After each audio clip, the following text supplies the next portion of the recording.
He met her at a moment he wasn't meant to be awake.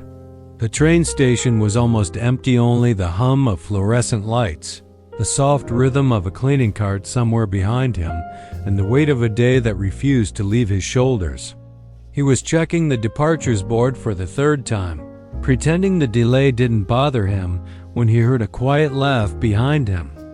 A woman was sitting a few seats away, her coat gathered on her lap, reading a paperback so worn it looked like it had lived more lives than she had. She dipped her head, brushed a strand of hair behind her ear, and smiled at something on the page. He didn't know why, but he spoke. "You don't see many people laughing in train stations at midnight." She looked up. Her eyes held the kind of softness found in strangers who feel familiar. "That's because most people take life too seriously," she answered. "Especially at this hour," he chuckled. "Guilty, I guess." She slid a bookmark inside her novel and leaned slightly forward. "And you? Why are you here, taking life seriously at midnight?" He hesitated. It felt strangely easy to tell her the truth. "I missed the last connection."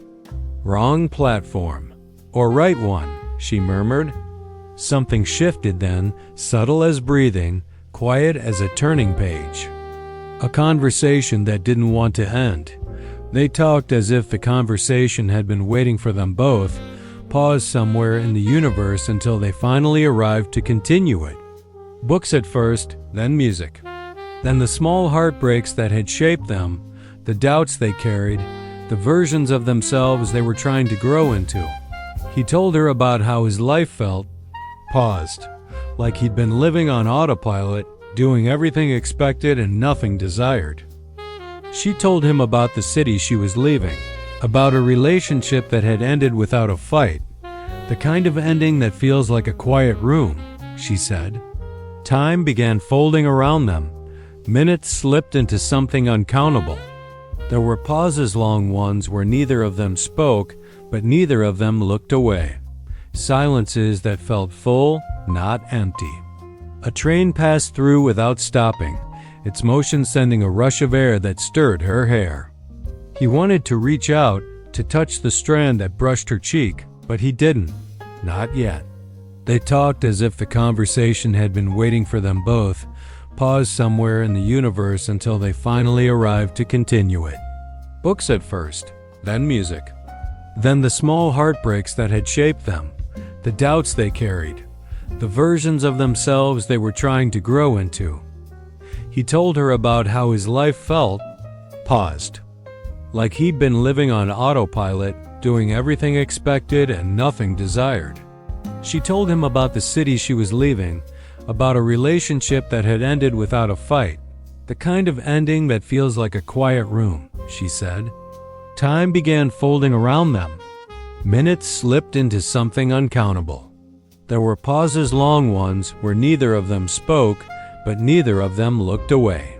Silences that felt full, not empty. A train passed through without stopping, its motion sending a rush of air that stirred her hair. He wanted to reach out, to touch the strand that brushed her cheek, but he didn't.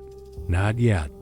When the loudspeaker announced another delay, she stood and stretched, her coat falling over her arm. "Come on," she said. "Let's walk. This place smells like old metal and forgotten dreams." He laughed and followed her into the cool night. The city was quiet, the kind of quiet where even their footsteps felt intimate.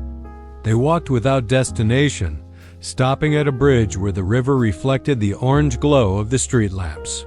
She leaned on the railing, the wind carrying the warmth of her perfume toward him, soft, understated, but enough to make his chest feel unsteady. "Do you ever feel," she asked, "that you're meant to cross paths with certain people?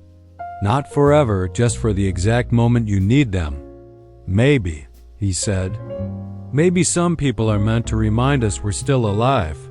She looked at him then, truly looked, and something unspoken passed between them. Something that wasn't loud or urgent, but certain. They sat at the edge of the riverbank, their shoulders closed but not touching. He felt the warmth of her presence like a quiet gravity.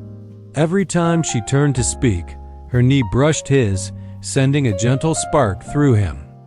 And when she spoke about dreams she hadn't chased, regrets she hadn't admitted even to herself, he felt her voice inside his ribs. Their hands rested on the ground between them, close, impossibly close. Their fingers hovered near each other like two notes in a melody waiting to resolve. But the touch didn't happen, not yet. Sometimes longing is sweeter when kept in the breath between two people. By the time they returned to the station, dawn had begun softening the sky. Her train was finally arriving. She looked at the platform, then at him. He saw the question, the hesitation, the desire to stay mixed with the reality pulling her forward. "I don't want this to end," he admitted quietly.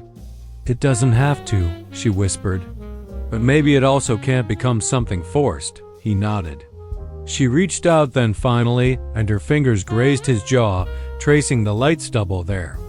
A touch so gentle it felt like memory being made. "Thank you," she said, "for giving me one night where everything felt honest." "And you," he replied, "for reminding me that connection still exists." She smiled a soft, wistful curve and stepped onto her train. He watched her through the window. She placed her hand against the glass. He raised his palm to meet it, separated by a thin barrier and the weight of everything they hadn't said. The train pulled away. He stayed on the platform until the sound faded. He would go back to his life, but not the same way. Something in him had shifted, awakened, stretched open. And somewhere down the rails, she leaned against her seat, closed her eyes, and whispered into the morning light. Some strangers are unforgettable. And if stories like this one make your chest tighten, if you believe that some strangers arrive to wake something silent inside you, then stay with me a little longer.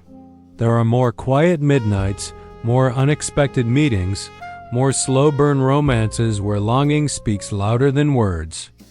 If you enjoyed Midnight Between Stations, subscribe, follow, or simply stay close, because the next story might be the one you've been waiting to feel. Until then, keep listening for the people life hasn't introduced you to yet. They're closer than you think.